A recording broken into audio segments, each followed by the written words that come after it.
प्यारे सज्जनों, जब सच्चे गुरु की बात आती है तो आम इंसानों की समझ का रुख गलती की तरफ ही होता है।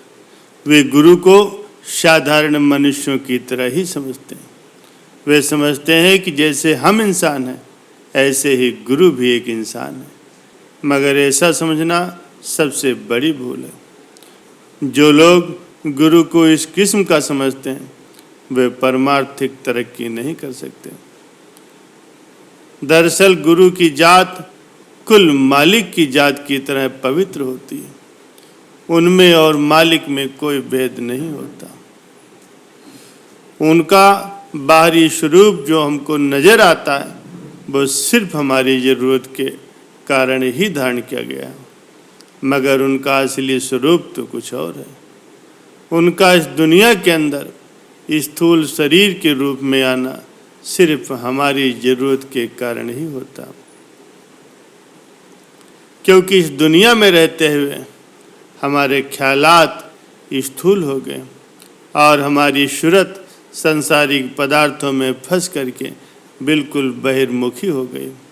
हमारी निगाहें हमेशा स्थूल चीज़ों को ही देखने की आदी हो गई। इसीलिए गुरु को भी हमारी ज़रूरत के अनुसार स्थूल शरीर धारण करना पड़ता है। प्यारे सज्जनों, गुरु के वचन धुर के वचन होते हैं। गुरु की सेवा मालिक के कुल की सेवा होती है। उनका प्रेम मालिक के कुल का प्रेम होता है। गुरु का दर्शन मालिक के कुल का पवित्र दर्शन है और उनका ताल्लुक धुर स्थान से होता है। इसीलिए दुनिया में जहाँ कहीं भी रूहानियत का सवाल आता है तो वहाँ गुरु के साथ संबंध पैदा करना, गुरु को सब कुछ मानना और गुरु का स्मरण ध्यान करना ही सबसे महत्वपूर्ण माना जाता है। परम संत तुलसीदास जी के वचन है कि बने तो सतगुरु से बने, नहीं बिगड़े भरपूर, तुलसी बने जो औरते ता बन में पधूर। प्यारे सज्जनों, जब खुशकिस्मती से पूरे गुरु मिल जाते हैं तो फिर सब कुछ वहीं मिल जाता है। जिसको तुम बाहर तलाश करते थे उसको तुम अपने अंदर ही पाओगे। न कहीं बाहर भरमने की ज़रूरत है, न ही कठिन तप और कठिन साधना करने की ज़रूरत है। न कहीं आना है न कहीं जाना, सिर्फ गुरु के पीछे पीछे चलना है। कैसा आसान और सरल तरीका है। हींग लगे न फिटकरी, काम भी पूरा हो। न इस लोक की चिंता न परलोक का गम, दोनों का बोझ उनके कंधों पर धर दो और आप आज़ाद हो जाओ। काम खुद ब खुद बन जाएगा। यही पूरे गुरु का कर्तव्य है कि शिष्य का सारा बोझ वो अपने ऊपर ले लेते हैं और उसे हर एक बात से बेखौफ बेफिक्र कर देते हैं। लेकिन इसके लिए ये शर्त भी होती है कि शिष्य भी सच्चा और पूरा होना चाहिए, तब तो बेड़ा पार है। वरना अगर शिष्य कमज़ोर है तो अगर गुरु भी पूरे हों तो भी काम बनना मुश्किल है। कबीर साहब जी फरमाते हैं कि पहले दाता शिष्य भया, जिस तन मन अर्पा शीस, पीछे दाता गुरु भय, जिन नाम किया बख्शीश। प्यारे सज्जनों, इस दोहे का मतलब है कि किस तरह शिष्य को गुरु के आगे रहना चाहिए, गुरु के प्रति पूर्ण रूप से समर्पित रहना चाहिए। एक बार का जिक्र है, गुरु अमरदास जी महाराज जी का दरबार लगा हुआ था। सभी सत्संगी जमा थे। गुरु साहब ने हुक्म दिया कि सब लोग चबूतरे बनाने। हुक्म की देर थी, चबूतरे बनाने का काम शुरू हो गया। सब ने अपने अपने चबूतरे बनाए, मगर गुरु साहब ने सबको नापसंद करके उन्हें गिरवाने का आदेश दिया और हुक्म दिया कि फिर से नए चबूतरे बनाओ।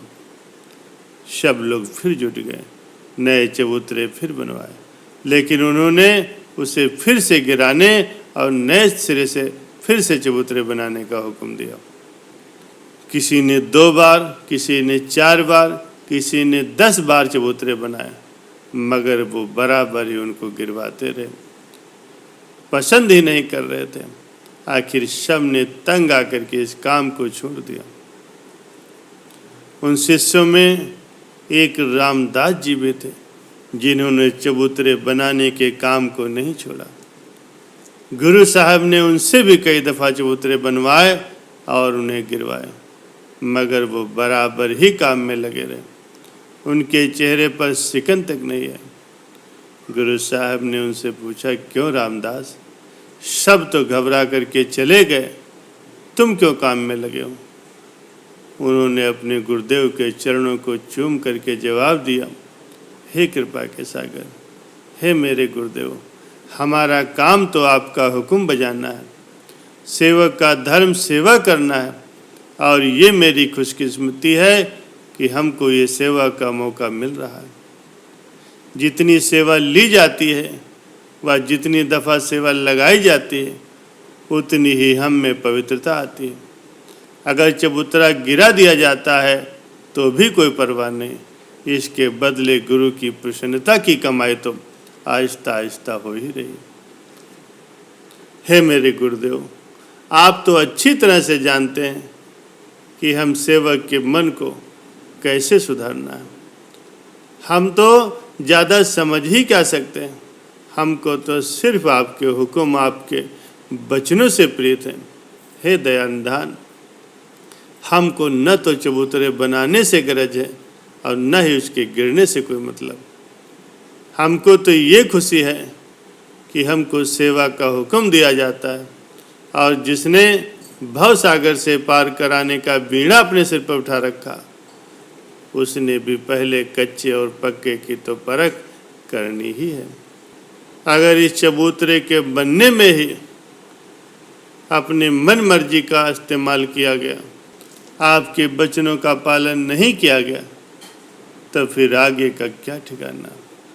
हे दयानिधान, इसलिए अगर आप जन्म भर मुझसे ये काम लेते रहें तो मैं अपने आप को कृतकृत समझूंगा। प्यारे सज्जनों, शिष्य के इन शब्दों को सुन करके अमरदास जी बहुत खुश हुए। चेले को बड़े प्रेम से अपने गले लगा लिया और उसी वक्त अपनी गद्दी पर बैठा करके अपना रूहानी जानशीन उसे घोषित कर दिया। प्यारे सज्जनों, गुरु समान दाता नहीं, दीनों दात अमोल, क्या कोई जाने दानवा, जाको मोल न तोल। गुरु माता गुरु पिता हैं, गुरु भ्राता गुरु मीत, गुरु संप्रीतम जगत में मोह न आवे चित। गुरु को सब कुछ जानिए, कीजिए निज दिन सेव, गुरु साहिब गुरु साइया, गुरु हैं सच्चे देव। प्यारे सज्जनों, इसीलिए जो सच्चे खोजी होते हैं वह गुरु के साथ मजबूती से बंधे रहते हैं और उन्हीं की सेवा, भजन और आज्ञा में लगे रहते हैं। वह गुरु के मामले में किसी से भी राजीनामा करने को तैयार नहीं होते, चाहे दुनिया इधर की उधर हो जाए, उनके ऊपर पहाड़ तक गिर करके उनको चकनाचूर ही क्यों न कर डाले, मगर वह सिवाय गुरु के भूल कर भी किसी और का ख्याल अपने मन में नहीं लाते, और जिससे वो अंततः अपने रूहानी मकसद में कामयाब हो जाते हैं।